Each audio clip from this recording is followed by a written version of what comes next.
بسم اللہ الرحمن الرحیم۔ السلام علیکم ورحمۃ اللہ وبرکاتہ۔ روضۃ الاطفال اسلامک چینل میں خوش آمدید۔ بسم اللہ الرحمن الرحیم۔ ہماری آج کی ویڈیو کا عنوان ہے ذہانت۔ مسجد نبوی صلی اللہ علیہ وسلم کے صحن میں ایک بزرگ اپنے شاگردوں کو حدیث مبارک پڑھا رہے تھے۔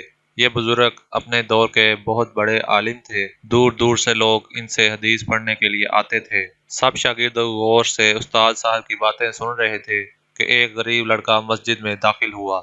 اس کا لباس معمولی تھا، اس کے پاس نہ تختی تھی اور نہ قلم دوات، لیکن اس کے چہرے سے شرافت ظاہر ہو رہی تھی۔ لڑکا مسجد میں داخل ہو کر چپ چاپ ان لڑکوں کے پاس بیٹھ گیا جو حدیث کا سبق پڑھ رہے تھے۔ سب طالب علموں کے پاس قلم دوات اور تختیاں تھیں۔ استاد صاحب جو سبق پڑھاتے وہ ساتھ ساتھ لکھتے جاتے تھے۔ آنے والا لڑکا کچھ دیر خاموشی سے استاد صاحب کی بات سنتا رہا اور پھر مسجد کے فرش سے ایک تنکا اٹھا کر اس سے اپنے ہاتھ کی ہتھیلی پر لکھنے لگا جیسے وہ تختی پر لکھ رہا ہو۔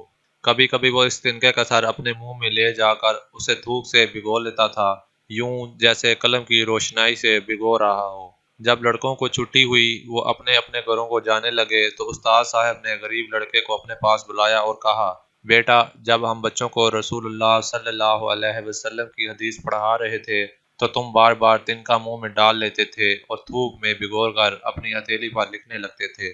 یہ تو بڑی غلط بات ہے۔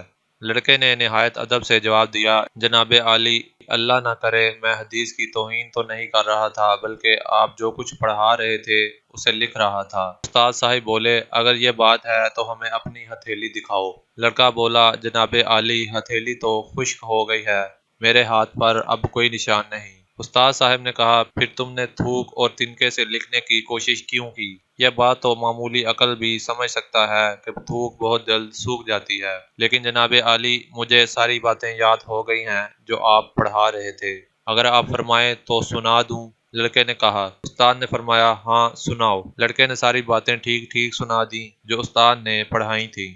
استاد نے اسے سینے سے لگایا اور فرمایا، بیٹے، روز پڑھنے آیا کرو، مجھے یقین ہے تم بڑے ہو کر بہت بڑے عالم بنو گے۔ یہی غریب بچہ بڑا ہو کر امام شافی رحمہ اللہ کہلایا اور علم حدیث میں ایسا رتبہ پایا کہ خال خال لوگوں کو نصیب ہوتا ہے۔ بحوالہ اسلام کے ایمان افروز واقعات۔ ویڈیو دیکھنے کا شکریہ۔ ایسے ہی دلچسپ اور واقعات اور ویڈیوز دیکھنے کے لیے ہمارے چینل کو سبسکرائب کرنے کے بعد بیل والا بٹن لازمی دبائیں۔ جزاک اللہ۔